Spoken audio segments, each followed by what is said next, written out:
Hey everybody, it's Neil and I am in front of my shower because, I don't know, the angle isn't good inside the shower.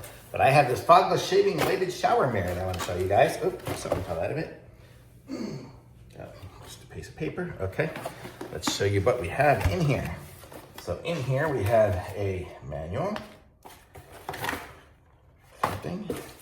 Okay, so my video cut off, but I did hang it on the wall. And you can see I have it hung up on the wall here. I have a razor blade that goes there. This has little holes in it, so if you have soap or something like that you want to put on this little dish, it'll go through.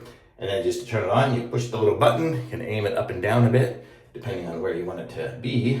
I mean, I'm right here at it, at my level. Let me close my door for a second. So there, you can kind of see me in there. If I go here, there you go, you see me in there. And then you can push this button here, and what that'll do is it lights up a little dot here, which means that it's heating the mirror, so that'll keep it from fogging up. And if I wanted to be in a yellow light, I can change it to the yellow light, or I could change it to the white light, and I can turn it off. Pretty cool. Neat little setup here. Now it's still heating, but there we go. I can turn it all off.